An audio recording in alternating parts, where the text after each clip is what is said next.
Hello and welcome to an exclusive hour-long programme with me, Alex Belfield, talking to a legend from Liverpool who's an international star. She's a British author, she's a screenwriter, she's a former actress, and she's joining us on the programme. Lynda La Plante, how are you? Terrific, thank you. You do it every time. You get to us, you know how to press our buttons, you write in a certain way that drives us insane because we're never a step ahead of you. How do you manage that? Aha, well, you know, The thing is that puzzle, you know, people think, oh, do you go home in the darkness? Do you carry all these murders with you? No, the puzzle is what keeps me awake. Because to me, if you pick up a book and in the first chapter, you know what's going to happen, why bother? So part of the game of writing a crime novel is to keep the reader guessing. Sometimes it can work against the writer, I can tell you, because I have backed myself into a few corners and thought, oh my God, now where do I go? So, but that's what it's all about. It's a difficult balance, though, isn't it? Because we've got to kind of think we know, but we don't really know. Yes, I always remember my agent, he said, are you going to watch Prime Suspect at home by yourself? And I said, yes, I am. This was the first one out. And he said, I'll come watch it with you. Now, my agent is the one that's supposed to have sold the show, read the script, knows it inside out. And we're watching it, and he leans over to me and he said, I think I've got who it is. I think it's the guy in the elevator who had nothing to do with anything. He was an extra. And it's like, you know, and I looked at him, and it was so wonderful, but you know, it applies to books as well as to TV. And the lesson to that story is the agent's the one who takes the money, doesn't read the scripts. I know. You can imagine him saying, oh, it's a wonderful script, you'll have to take it. And I suppose with what you do, it is in the writing. As great as those productions are, and Prime Suspect is one of the best, if not the best, it's got to be down to the writing, hasn't it, to make it a great programme? Truthfully, in the end, yes, it's the writing and in the characters of utmost importance, obviously. And the casting, by casting somebody as brilliant as Helen Mirren, it took it to a different level. And then we had a very good director, Chris Manor, who took it up another level. And what's exciting is I'm just working with him on an adaptation of one of my books. And so it's the first time we've been joined since Prime Suspect. If it's okay with you, I want to go through your life and find out how you're here today. An international star, you've got your own production company, and you write books that people buy because it's a brand now, isn't it? You see Lynda La Plante and you know that you can write, so you take it on holiday with you. You were born in Liverpool. What were you like as a child? Were you always curious? Yes, but I was always, you know, I did suffer from dyslexia, and so I used to make up stories. I can remember at school, I was quite naughty, and I can remember overhearing my father talking to my mother, and he said, well, she won't get a thing, will she? This is GCs. I think it's embarrassing putting her through, and I thought, who's he talking about? He's talking about me. And so I became this obsessive thing, like geography. I couldn't tell you where the British Isles were. I remember putting a flag on the Italian boot. That's how, I mean, I was so off. And I don't know, it just kind of really infuriated me. And my breakthrough at school came from a speech teacher, and her name was Dawn McCormick. And I think I fell in love with her, actually. I'd never seen such glamour. Even down to the slight lipstick mark on her slight buck teeth. I just loved her. And she was very flamboyant, which I'd never ever come across. And she was extraordinarily attractive woman who had been an actress. And we all read poetry to her. And she'd go, very boring, very, very, very boring. Next. And I just wanted this woman to say good. And one day she said to me, have you ever thought of going to drama school? And I said, no. She said, there's a very good drama school called RADA. So I went home and I said to my father, I want to go to RADA. He said, what is it, a pub? What I'm sort of skipping is that the most fortunate thing with me is that I had this extraordinary confidence. Whether one can say I was a confident child because I came from a very loving family, I don't know, but I did have this strange confidence, and had no notion of the Royal Academy of Dramatic Art, what it stood for. Off I went to audition. If you'd actually sat me down and said, listen, this audition, you've got 2,000, 3,000, all auditioning for 15 places at the Royal Academy. You don't stand a hope. I might have been a bit nervous, but no, I'm there. Hello! Couldn't care less. No, did my Joan of Arc, darling. And an actor called George Layton, who was also auditioning at the same time, remembers me. He was standing in the wings. And there was this rather short person who said, do you mind if I take my skirt off? Because I'm doing Joan of Arc. And these examiners were... I remember this droll always saying, no, as long as it's just your skirt. Going back to something you just told us about the dyslexia, in those days, do you think they thought you were thick because you were dyslexic, opposed to actually having a problem that they could help you with? Totally. I mean, I was stupid. And I'd learnt very early on to hide it.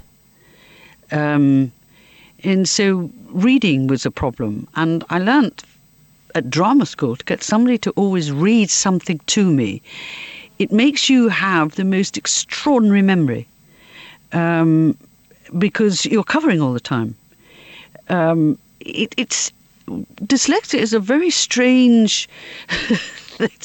you can't say it's an illness or it's a state or whatever it is.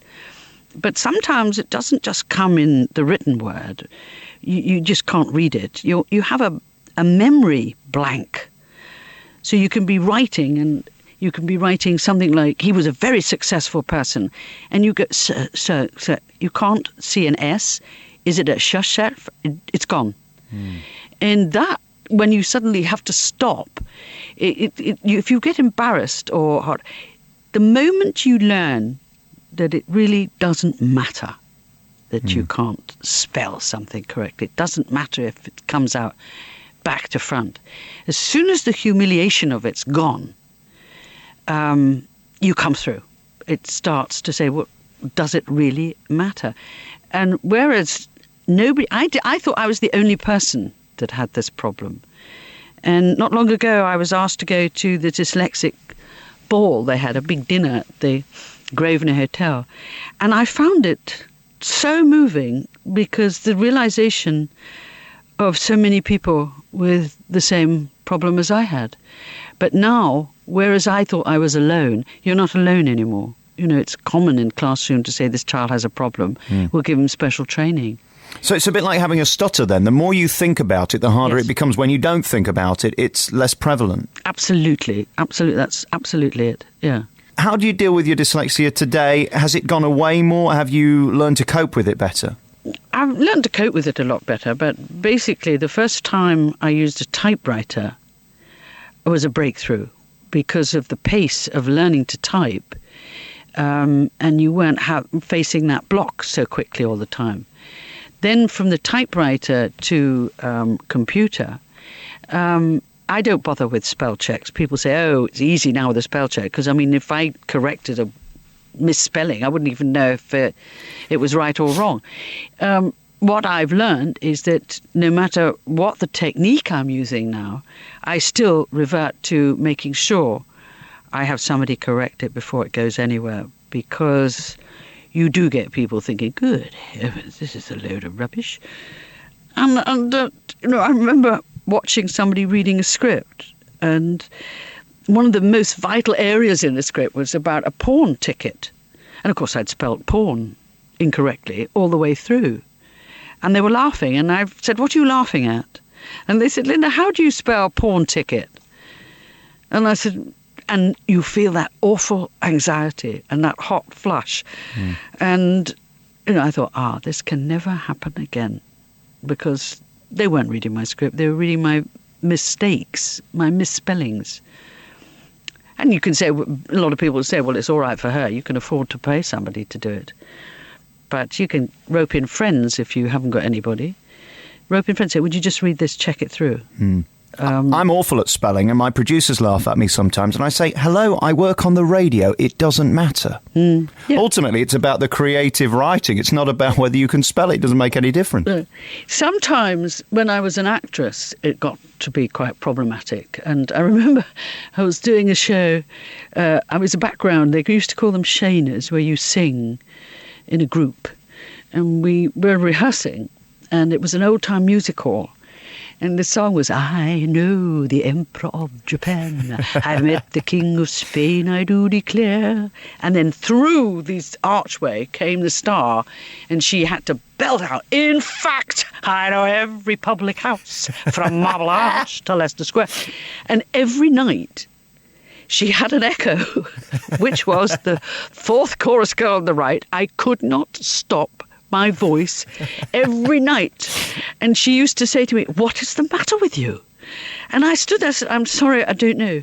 I could not stop the brain from joining in. Bring out an album. I'd love to hear you sing. You'd be number one within a heartbeat.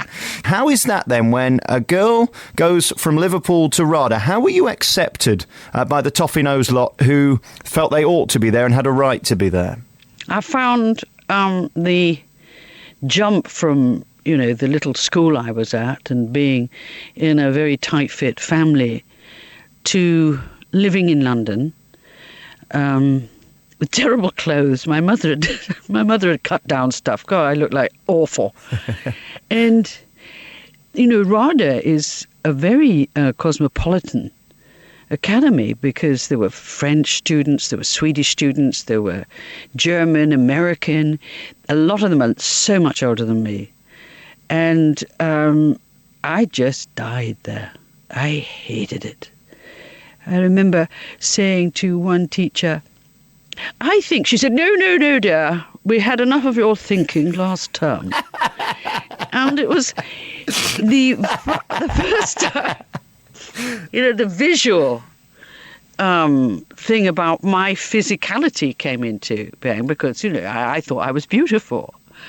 And then you hear this director describing you as rather squat, plain looking, will do very well with maids. And so the thought of Desdemona was out the window. And also, as a student there, you are up against the most beautiful young Swedish girl who, said, hello, I don't want to play that part anymore. You can't from Liverpool say, well, I'll play it. I'll play Desdemona for you. And so RADA was really traumatic for me. And also I was one of the very few students ever to be kept down in my first term. Most students make it to the second before they're either kicked out, but to be kept down. It was Ian McShane's fault. Was it really? Do you know who Ian McShane is? Yes. Tell us the story. What happened with him?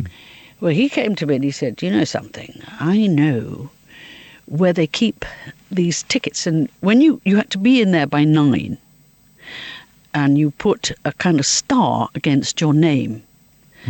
And then they took this star board away and put another board up, which was a black card. Yes. And you just had to put a black card by your name. And McShane says to me, I know where they keep the stars. We can casually walk up Goodge Street. He did, there's no hustle at all. I said, oh, all right. So these star cards were kept in a cupboard in the reception area. And he goes, give me a foot, lean over the door. And it wasn't it was just like a corner where they'd put this door. Well, I am on top of this door trying to pick up these 2 stars. And I'm balanced on him when he walks away because the principal is and all I remember is this voice say, what do you think you're doing? And caught on top of this door, I don't know. I don't know what I'm doing. Do you think you had too much of a big personality in those days for them to deal with? Because to be a great actress, you actually have to be incredibly disciplined, keep your mouth shut and do exactly what they say. There's no free thinking, is there? Absolutely. That's why I think I did so badly at RADA. And then I used to get hysterical. you're opposite somebody. I could never kiss anybody. Every time they said, you're now Juliet and here is your Romeo. You see each other across the room, move to one another. Oh, gosh, he's got green teeth. And was it the seriousness of RADA that just was pointless for you? You were too fun, you were too clever, you were too creative, and you'd got your own agenda. And in those places, you really can't have one. Yeah, and it was also, the youth. I was too young. I was by far too young. I mean, I had no idea about sex, anything. I was, they used to say, oh, she's going back to a virgin couch. Because I was so shocked by everything. And I was terribly naive. And I really went into quite a decline. The bubbly personality was knocked out of me. And I just found it very depressing. And when you train at RADA to have in your finals a performance, and when you're in the Vanbrugh Theatre, it is dependent what part you're cast at in the final productions to get an agent, to get noticed, because it's virtually saying you're starring in the West End of London and you have an invited audience. And what about 60s Liverpool when you turn to your dad and say, I want to be an actress? He's a salesman. How did he react to you? Because that's not a proper job, is it, really? Oh, he didn't mind at all. You do what you want. You couldn't care less. No, I don't mind. No. No, that's all right. They didn't worry at all. Anything that keeps you busy? Yes, just get rid of her. And the Liverpool accent, did they kick that out of you at RADA? Where did that disappear to? Because I don't hear much of that. No, because, I'd had the elocution. Ah. I was very posh. I was very, very posh when I went to RADA. In fact, the voice teacher, she was a horrible woman too. You're not selling this well for RADA, are you? No, we used to have to stand on this table and say, the lotus blooms below the barren peak. The lotus blows by every winding creek. And, she said, now, what's important is that when you first come to RADA, if you've got a Manchester accent, you should knock it out of you, because you will only be playing Manchester parts. So my intention is to be able to describe to every single person here where they come from. And so she asked people round the room to read this, the lotus blooms below the barren peak. So, because I had had elocution with Dawn McCormick, I was able to read it. The lotus blooms below the barren peak. And she said, stop, Kensington. So I said, no, actually, I'm not Kensington. She said, where do you come from? And I said, Liverpool. So she hated me from day one. And very finally on the RADA thing, were you a good actress or were you too funny and too much of a personality to do it well?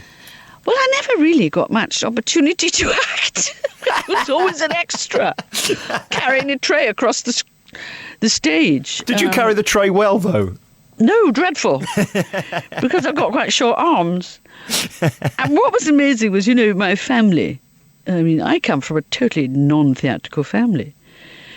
And I think the greatest theatrical event in my family was Brian Rix's Whitehall farce. And, I'm asked when I was at RADA, where I would like to be performing. Most people say, oh, the Royal Shakespeare Company, the National Theatre. Then we say, oh, I'd like to go to Brian Rix's Whitehall Theatre. And you think, oh, poor girl, get her out. Lynda, I just want to check before we go any further. When you say RADA, you don't mean the Rochdale Hairdressers Association. You are talking about the one in London, are you? The Royal Academy of Dramatic Art. I just wanted to check. We found out then RADA didn't go so well. How did you get out of that and what did you do next? Well, strangely enough, I auditioned for Brian Rix's Whitehall Theatre. And I was auditioning for the part of Cynthia. And I think it was called One for the Pot. And when I went in, Cynthia was, oh, Auntie Jo, would you like a cup of tea? And they always had these very posh girls. And so I got on the stage and I was reading Cynthia. And there's this voice that, thank you very much. Next. I thought, oh, well, I haven't got that. So I went off the stage and then got lost underneath the stage. And I could hear all these other Cynthias. Hello. above. And it got worse and worse as they must have been able to hear this kind of thumping and banging from under the stage, which was me in inky darkness. So what I didn't also notice was that as I was kind of picking things up and trying to find, I was filthy. I had black all over my face. So I go right the way under the stage, all the way up the other side, and burst onto the stage saying, I'm terribly sorry, Mr. Ricks. I've lost the accent. I've gone back to Liverpool. I'm sorry, Mr. Ricks, but I've been lost underneath the stage. And he said, have you come to read for the maid? And I said, yes. And I got the maid. You took your cue. Yeah, I got the maid, and I was there in the West End for ages, earning, mega bucks for those days. And I went on tour. And what was showbiz like in those days? How hedonistic was it for you at that point? Oh, well, you can tell from talking to me, I do nothing but laugh. And I was always incapable of keeping a straight face, even on the stage. But then in those days, they were outrageous. They said, would you like a cup of tea? You had to be very careful what was in your cup. It could bloom like a flower, or there'd be a large bug in it. But it was wonderful experience because I learnt from great professionals then. Pratfalls, double trouble trips, and comedy timing. And I think it stayed with me, that comedic kind of timing in writing in everything that I do. And what about the people you work with who were good? Did you learn about how to be serious, although you perhaps didn't want to do it yourself? No, it was we were on tour with the Brian Ricks comedy, and we got to Liverpool. And there was a wonderful director called David Skase who ran the Liverpool Playhouse Theatre. And he came round to see me. And he said, I want to talk to you. He said, I have never seen an actress like you in comedy. He said, you're using every ounce of your body and your timing is very good. I think you should start to do some serious acting. And so I left Brian Ricks to join Liverpool Playhouse. And then you went on to write later on. How was that transition then, that you went from being the star of the show, the character, the personality, to the person who was behind the words? That's completely different, isn't it? Well, yeah, I'll tell you what happens is that if you can't become a kind of big fish in a small pond, so starring in repertory theatre around the country, you're playing Hedda Gabler one week, you could even do Desdemona, and then you get to London, the hotspot, and you go for an audition, they say, well, what have you been doing? Well, I've just played Hedda Gabler. Well, I didn't see it, so what else have you done? And, it got that nobody'd seen, 8 years of work. And so from there, you have to start almost again. And you're going for commercials, you're doing anything to keep the money coming in. And I played the most extraordinary variety of roles for TV, but they were all prostitutes. Because I was short, red-haired, and from Liverpool. And so when they did the show, Melvin Bragg did a show with me, they clipped together all this footage of me. Hello, love, you're right, darling. Hello. Are you going my way? Do you want a lift? And it was I'd no idea. I'd fallen out of so many cars, doors, windows. And I was working in a show with Jill Gascoigne, and it was a detective show. And by this time, as an actress, I had, worked at the Royal Shakespeare Company. I'd worked at the National Theatre. I had been doing fringe theatre. But that voice used to come back to me of the principle of RADA. You will never really be very successful until you're in your 40s. You're rather short-legged. You're not very attractive. And it used to haunt me, that voice. And there I am with Jill Gascoigne on this thing. And I said, could I have a go at writing a script? And they said yes. Lesson 1 I learnt was, if you're writing for a successful TV series, you do not create a leading role for yourself. You create one for the leading actress. But everything was turned down, apart from one treatment. And I've said this for many years, but it's the truth. Across one treatment, 2-page document about a storyline, was this is brilliant. And it was called The Widows. Just very finally, do you think those words that the lady from RADA said about you being ugly and too boisterous and all of that stuck with you to the point where it did destroy your confidence? Or did you always just think, pfft, to her? No, I think you hit on it. You know, in some ways, there was always that doubt that I could be successful in films or even TV. I constantly reverted back to going to work in the theatre because it did chip my confidence. You know, from being this extraordinarily confident little girl to someone that was very, very aware of how she looked. And again, maybe it's from that time with the Whitehall, the old farceurs, always laughing. I tell you, there was a major breakthrough actually in my mind when I was doing Old Time Music Hall. And there I'd been at the National, Stratford, I'd done virtually every Shakespearean role you could think of. And I was doing old-time musical, stand-up comedy. And I thought, you know something, I'm in the wrong era. That's where I would have been. You know, your Vesta Tillys or your Mary Lloyd. That's where I belonged. And it was odd that I realised that, you know, no, I'm not film material, I'm not TV material. Mary Lloyd. So you had to find something else? Yeah. You see, I also found it so easy. I found acting easy. I found slipping into another character's or another persona's shoes very easy. And sometimes, you know, I'd be working with these actors and they'd be going, and I'm thinking, what on earth do they think they're doing?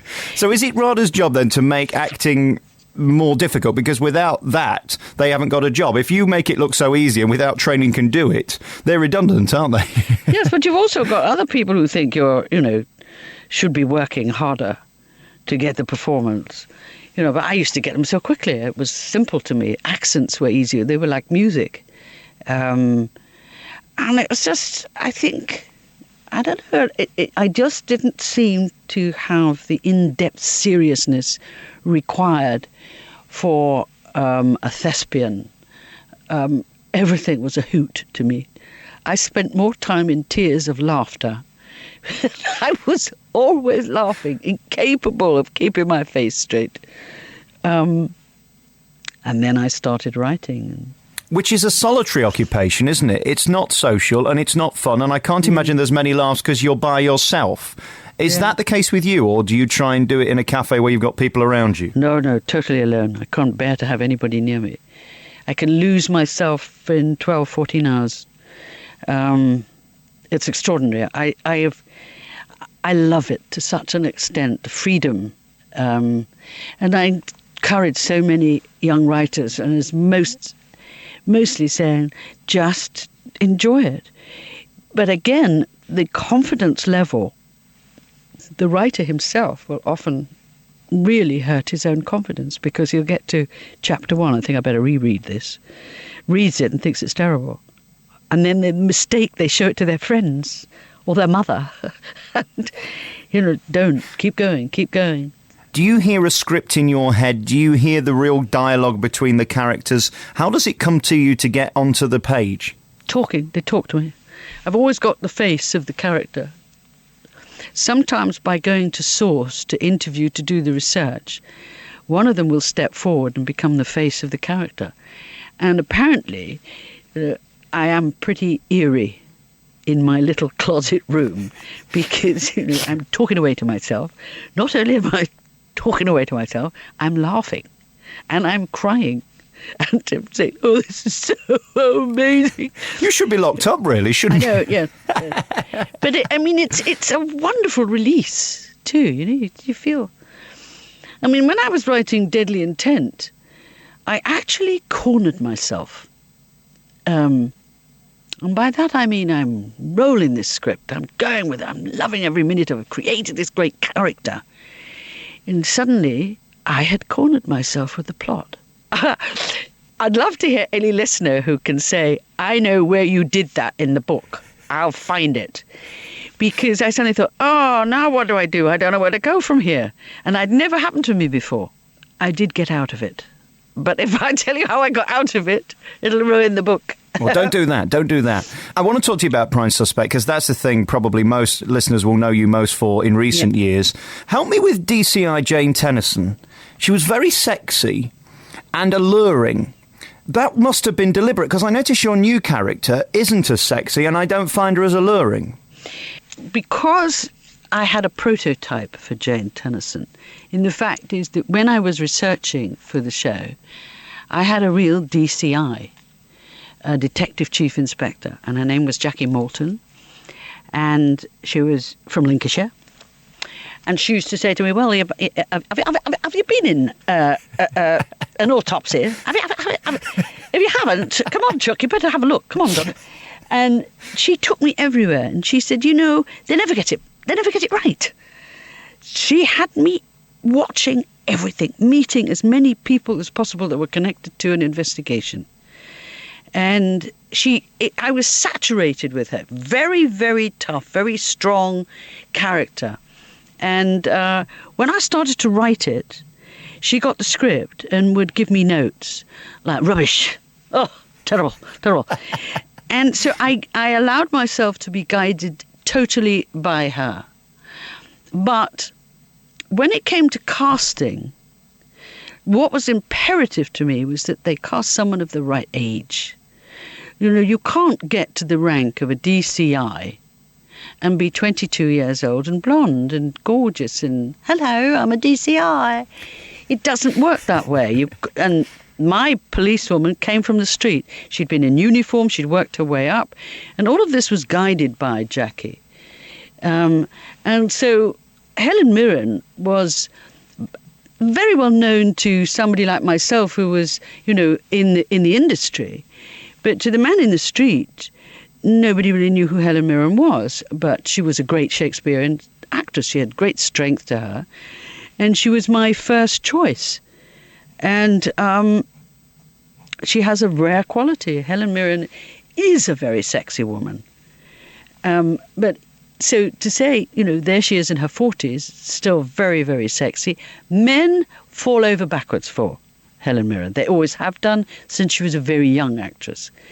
And to put her into the character of Jane Tennyson was a stunning piece of luck, because she managed to not only have the sensuality of the character, but she also had the truth and the reality of her. You believed her. And that was utmost in my mind. So what I'm interested in the new girl is saying, how do you get to the point of DCI Tennyson? How do you go from 25, young, very young, educated, by far more educated than Tennyson, comes from university, she's a pen pusher. But can't you see how clever that is in what you've done? That you make the older character sexy, yet you haven't made the younger character, the 26-year-old, which you would naturally presume would be sexier. Yeah. She isn't. She's getting there, though. I think she's, by the end of Deadly Intent, something is happening to her, and it's not all that good, I don't think, but something is turning her. She's growing up. And I think her sexuality and sensuality will become very obvious. And in fact, I have to tell you, the girl playing Anna Travis in the first book of the series, Above Suspicion, is played by an actress called Kelly Riley. And I think she's sex on legs. So does the director. Just want to ask you about your interest in the police and crime and murder. When did that happen? At what point did you think this is what people are going to be interested in? Because let's face it, it's a bit like a car crash. You cannot not look. There's something incredibly fascinating about it. It's the truth, because also, you know, it is fascinating. And everybody is a detective. Everybody likes to think that they know exactly what happened. And they can spot the criminal or the suspect. And, you know, crime writing is that puzzle, that game.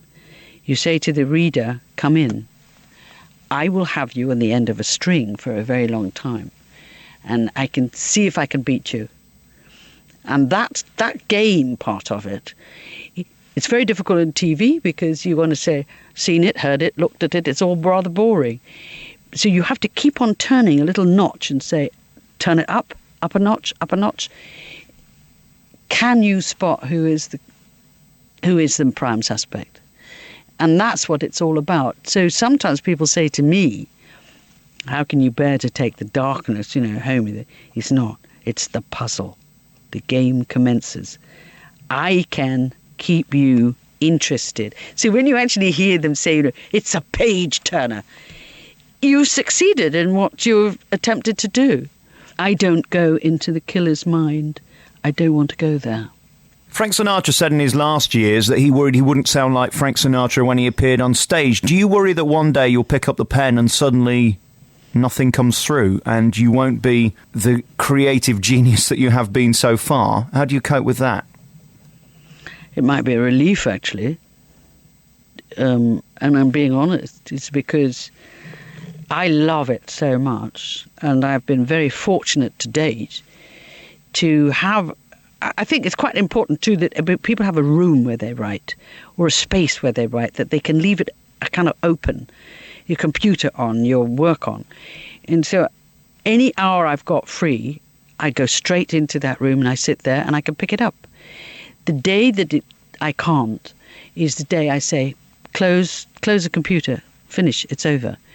So when that comes, it may be with relief because, I do spend many hours tied to a computer.